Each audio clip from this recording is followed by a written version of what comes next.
Hello दोस्तों, कैसे हैं आप लोग। मैं हूं आयुष और स्वागत है आपका रीके पड्डा में।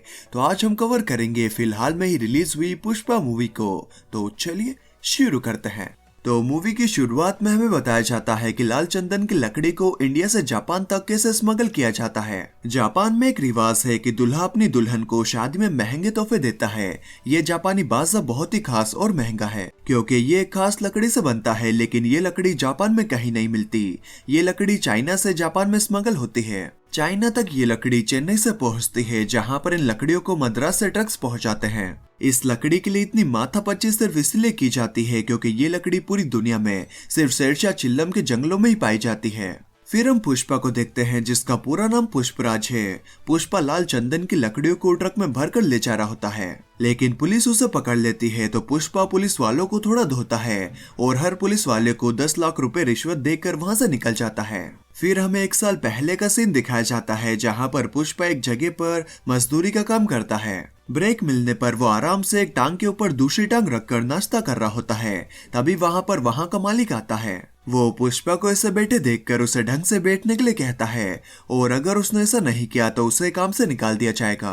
तो पुष्पा अपने काम के पैसे लेकर वहां से चला जाता है क्योंकि वो किसी के भी सामने नहीं झुकता। उसके लिए अपनी इज्जत सबसे ज्यादा प्यारी है। पुष्पा के हाव भाव देखकर केशव भी अपनी नौकरी छोड़कर उसके पीछे आ जाता है। फिर पुष्पा कई मजदूरों के साथ में मजदूरी करने के लिए एक जंगल में जाता है, जहां पर वो लाल चंदन की लकड़ियों को काटते हैं। तभी एक मजदूर वहां पर डीएसपी गोविंदप्पा को छापा मारने के लिए आते हुए देखता है। तो सभी मजदूर वहां से भागने लगते हैं, लेकिन पुष्पा उन सभी को रोककर एक प्लान बताता है। वो सब मिलकर सभी लकड़ियों को छुपा देते हैं। तो जब डीएसपी गोविंदप्पा वहां पर आता है तो उसे वहां पर लकड़ियां नहीं मिलती। तो डीएसपी गन से पुष्पा को डराने की कोशिश करता है, लेकिन पुष्पा डरने के बजाय डीएसपी को धमकी देता है कि तुम्हारी बंदूक से अगर एक गोली चलेगी तो हमारी तरफ से 60 कुल्हाड़ियां चलेगी। फिर देखते हैं किसके ज्यादा टुकड़े होते हैं। तो डीएसपी को उसका एक साथी समझाता है कि यहाँ पर रहना खतरनाक है, ये इनका इलाका है। तो सभी पुलिस वाले वहां से चले जाते हैं और इसी तरीके से पुष्पा और बाकी सभी लकड़ियों को काटते रहते हैं। लेकिन फिर एक दिन जब सभी लकड़ियों को ट्रक में भरा जा रहा होता है तो डीएसपी अपने साथ बहुत सारी पुलिस फोर्स को लेकर वहां पर आ जाता है। तो पुष्पा पुलिस पर एक पत्थर फेंककर मारता है। उसे देखकर बाकी सभी मजदूर भी पुलिस पर पत्थर फेंककर मारने लगते हैं, लेकिन फिर डीएसपी की गोली चलाने पर सभी लोग वहां से भागने लगते हैं।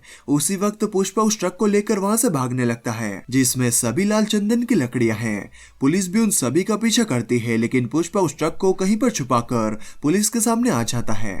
तो डीएसपी उसे लॉकअप में ले जाकर बहुत मारता है, लेकिन पुष्पा अपना मुंह नहीं खोलता कि उसने ट्रक को कहां पर छुपाया है। वहीं एक पुलिस वाला पुष्पा को नाजायज कहता है, जिससे कि उसे बहुत बुरा लगता है और उसे कुछ पुरानी बातें भी याद आती है। एक्चुअली पुष्पा का एक सौतेला भाई है, वो पुष्पा को उसके पापा का सरनेम यूज नहीं करने देता क्योंकि उसे नहीं लगता कि पुष्पा उसके पापा का बेटा है, क्योंकि उसके पापा की शादी पुष्पा की माँ से नहीं हुई थी। पुष्पा उसके पापा की नाजायज औलाद है। यहीं पर पुष्पा की सभी पुरानी यादें खत्म हो जाती है। फिर पुष्पा मिलता है रेड्डियों से, जो कि लाल चंदन की लकड़ियों को स्मगल करते हैं। उनमें से सबसे छोटा होता है जोली रेड्डी, उससे बड़ा होता है जक्का रेड्डी और उन सभी से बड़ा होता है कोंडा रेड्डी। ये रेड्डी भाइयों क्या करते हैं कि मजदूरों से जंगल से लकड़ियां कटवाते हैं, फिर उन्हें ट्रक से 2 चेक पॉइंट पास करवाकर मंगल सीनू नाम के एक आदमी को भेज देते हैं। मंगल सीनू 15 चेक पॉइंट्स पास करवा के सभी लकड़ियों को चेन्नई ले जाता है। फिर जक्का रेड्डी पुष्पा को बेल दिलवाता है। पुष्पा जक्का से 5 लाख रुपए लेकर उसे बता देता है कि उसका ट्रक और लकड़ियां कहां पर है। जिसके बाद पुष्पा कोंडा रेड्डी के पास जाकर उससे कहता है कि मेरे पास एक प्लान है सभी लकड़ियों को डीएसपी के नाक के नीचे से निकालने का, ताकि डीएसपी उनकी लकड़ियों को ना पकड़ पाए। और पुष्पा एक दूध के ट्रक को मॉडिफाई करता है। उसके नीचे लाल चंदन की लकड़ी होती है और ऊपर दूध, जिसकी मदद से पुष्पा लकड़ियों को स्मगल कर देता है। तो कोंडा रेड्डी 1 टन लकड़ियों को स्मगल करने के बदले में पुष्पा को 5 लाख रुपए ऑफर करता है, लेकिन पुष्पा कहता है कि वो उसके साथ में 4% में पार्टनरशिप करेगा। जिसके बाद पुष्पा कोंडा रेड्डी के साथ काम करने लगता है, जिससे कि कोंडा रेड्डी का धंधा बहुत ही अच्छे से चलने लगता है। फिर एक दिन पुष्पा देखता है श्रीवल्ली को, जिसे देखते से ही वो उसका दीवाना ही हो जाता है और पागलों की तरह हर जगह उसका पीछा करने लगता है। लेकिन श्रीवल्ली से पुष्पा को कभी भी भाव नहीं मिलता। फिर एक दिन श्रीवल्ली और उसके सहेलियां एक मूवी देखने के लिए थिएटर के बाहर खड़े होते हैं, लेकिन उनके पास मूवी की टिकट खरीदने के लिए पूरे पैसे नहीं होते। तो वहां पर केशव आकर श्रीवल्ली को कहता है कि अगर वो पुष्पा को देखकर मुस्कुराएगी तो वो उन सभी को मूवी देखने के लिए पैसे दे देगा, जिसके लिए अपनी सहेलियों के मनाने पर श्रीवल्ली मान जाती है। फिर अगले दिन जब श्रीवल्ली पुष्पा को देखकर हंसती है तो पुष्पा काफी खुश हो जाता है, लेकिन जब पुष्पा श्रीवल्ली के पीछे जाता है तो केशव का भंडा फूट जाता है। पुष्पा को पता चल जाता है कि केशव ने श्रीवल्ली को 1000 रुपए दिए थे उसे देखकर मुस्कुराने के लिए, जिससे कि पुष्पा को केशव पर बहुत गुस्सा आता है कि आखिर उसने ऐसा क्यों किया। लेकिन फिर पुष्पा के अंदर का आशिक जागता है। वो केशव को कहता है कि वो श्रीवल्ली को 5000 रुपए देकर उससे कहे कि वो पुष्पा को किस करे। फिर आगे हम देखते हैं कि डीएसपी को पता चल जाता है कि दूध के ट्रक के अंदर भी लाल चंदन की लकड़ियां हैं, जिसके बाद वो एक आदमी और श्रीवल्ली के पापा को पकड़कर उनसे कहता है कि अगर वो दोनों उसकी मदद करेंगे तो वो उन्हें छोड़ देगा, साथ ही उन्हें 50 लाख रुपए भी देगा। तो वो दोनों डीएसपी को बता देते हैं कि कोंडा रेड्डी का गोदाम कहाँ पर है, कोंडा रेड्डी कैसे लकड़ियों को स्मगल करता है और वो लकड़ियों को कहाँ पर ले जाता है। दूसरी तरफ हम शीनू को देखते हैं जो कि कोंडा रेड्डी के गोदाम में आकर अपने करोड़ों के माल को वहां पर रखने के लिए कहता है। तो कोंडा रेड्डी उससे कहता है कि तुम्हारा माल यहाँ पर बिल्कुल सुरक्षित रहेगा। दूसरी तरफ पुष्पा श्रीवल्ली को किस करने के लिए काफी एक्साइटेड होता है, लेकिन श्रीवल्ली काफी डरी होती है। तो जैसे ही पुष्पा उसे किस करने वाला होता है तो वो रोने लगती है और कहती है मैंने सोचा था कि मैं अपनी पहली किस अपने पति को करूंगी। तो वहां पर सीन क्रिएट हो जाता है क्योंकि पुष्पा 5000 देने के बदले में किस मांगता है। वहीं श्रीवल्ली की सभी सहेलियों को लगता है कि पुष्पा ने श्रीवल्ली के साथ कोई गलत हरकत कर दी, तो वो सब वहां से चले जाते हैं और पुष्पा डिसाइड करता है कि वो श्रीवल्ली से ही शादी करेगा ताकि उसके 5000 रुपए बर्बाद ना हो। अगले दिन हम देखते हैं कि डीएसपी कोंडा रेड्डी के गोदाम की तरफ पुलिस फोर्स लेकर आ रहा होता है। कोंडा रेड्डी पुष्पा से कहता है कि अगर हमारा सारा माल पकड़ा गया तो हम बर्बाद हो जाएंगे। तो पुष्पा पुलिस के वहां पर आने से पहले ही गोदाम के सारे माल को नदी में फेंक देता है और केशव को पैसों से भरा एक बैग लेकर नदी के डैम को संभालने वाले आदमी के पास भेजता है, जिसे पैसे देकर केशव डैम को बंद करवा लेता है, जिससे सभी लाल चंदन की लकड़ियां वहां पर इकट्ठा हो जाती है। दूसरी तरफ पुलिस के हाथ में एक भी लकड़ी नहीं लगती। फिर पुष्पा के करोड़ों के माल को बचाने की खुशी में एक शानदार पार्टी होती है, जहां पर पुष्पा को पता चलता है कि आगे मंगल सीनू 1 टन लकड़ियों को 1 करोड़ में बेचता है, लेकिन वो उन्हें 1 टन लकड़ी पर से 25 लाख रुपए देता है। तो पुष्पा ये बात कोंडा रेड्डी को बताता है। तो कोंडा रेड्डी पुष्पा से कहता है कि तुम्हें शीनो के साथ डील करनी होगी हमारे हिस्से के पैसे को बढ़ाने के लिए। अगर तुमने ऐसा कर लिया तो हम दोनों 50-50% के पार्टनर बन जाएंगे। फिर अगले दिन पुष्पा शादी का रिश्ता लेकर श्रीवल्ली के घर पर पहुंच जाता है, लेकिन वहां पर पुष्पा का सौतेला भाई आकर उसकी माँ और उसके बारे में बहुत बुरा भला कहता है, जो सुनकर पुष्पा को गुस्सा आ जाता है तो वो उसे मारने लगता है। लेकिन इसी बीच पुष्पा की माँ को चोट लग जाती है, तो पुष्पा तुरंत अपनी माँ को हॉस्पिटल लेकर जाता है। उसी वक्त पुष्पा को याद आता है कि जब उसके पापा मरे थे तो उसके सौतेले भाई ने उसकी माँ को उन्हें देखने भी नहीं दिया था और पुष्पा से वो लॉकेट भी छीन लिया था जो कि उसके पापा की आखिरी निशानी थी। तो पुष्पा केशव से कहता है कि अब वो किसी के सामने भी नहीं झुकेगा। आगे हम देखते हैं कि सीनू का साला नागेश नाम के एक आदमी को जान से मार देता है क्योंकि उसने सीनू से 1 टन माल का 50 लाख मांगा था। पुष्पा भी यही डील करने शीनू के घर पर आया था, लेकिन ये सब देखकर पुष्पा सीनू से 50 लाख की जगह पर 1 करोड़ मांगता है, लेकिन शीनू से इतना पैसा देने के लिए तैयार नहीं होता। तो पुष्पा डायरेक्ट मुरगन नाम के एक आदमी को माल देने का सोचता है, जिससे शीनू बिल्कुल भी खुश नहीं होता। तो वहां पर शीनू के आदमियों और पुष्पा के बीच में लड़ाई होती है। पुष्पा सभी की धुलाई करके वहां से चला जाता है। फिर हम देखते हैं कि पुष्पा माल लेकर सीधा मुरगन से डील करने के लिए पहुंच जाता है। तो मुरगन पुष्पा को 1 टन माल के बदले में 1.5 करोड़ देने के लिए तैयार हो जाता है।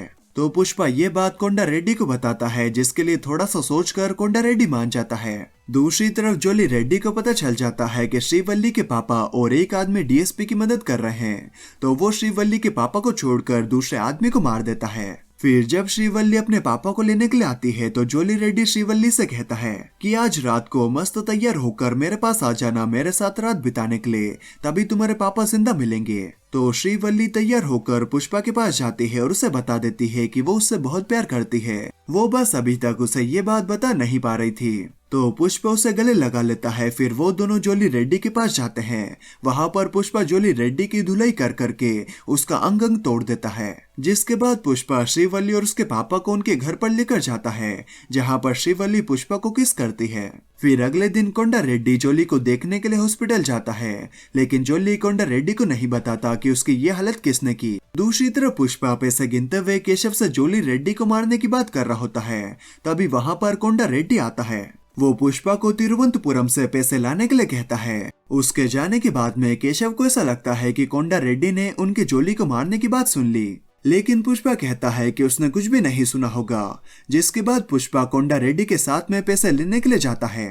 पैसे लेने के बाद में वो वापस आ रहे होते हैं। इसी दौरान केशव को पता चल जाता है कि कोंडा रेड्डी ने उनकी बात सुन ली थी, तो वो ये बात पुष्पा को मैसेज करके बता देता है। लेकिन तभी कोंडा रेड्डी के आदमी पुष्पा को बांध देते हैं। फिर उसकी धुलाई करके उसे एक कब्र में डाल देते हैं। जिसके बाद कोंडा रेड्डी उसे गोली मारने वाला होता है कि तभी वहाँ पर शीनू का साला अपने आदमियों के साथ आकर कोंडा रेड्डी के आदमियों पर गोली चलाने लगता है, जिसमें कोंडा रेड्डी मर जाता है। इसी लड़ाई के बीच में पुष्पा शीनू के आदमियों की धुलाई करके अपने आप को आजाद कर लेता है।